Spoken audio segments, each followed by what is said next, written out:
Now we're going to talk about carrots and onions and how they add to the stew.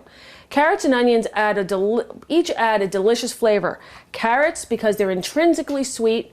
Onions have that great oniony taste and also are sweet when you cook them.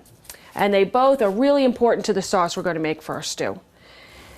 This is a carrot. I'm going to peel and dice it. And this is a beautiful red onion. I'm going to show you how it's really easy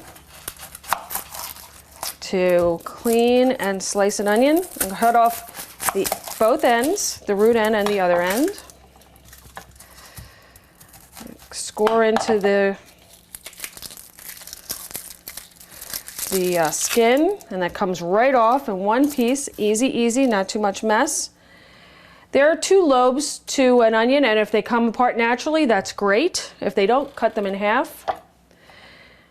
And I'm going to slice them like this.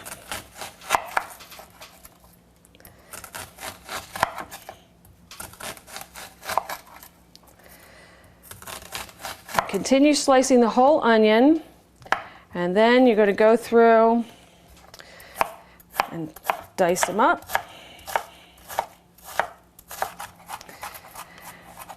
And after you're finished with that, all of your ingredients will be prepared, and it's now time to start the sauce for the chicken pot pie. See you next time.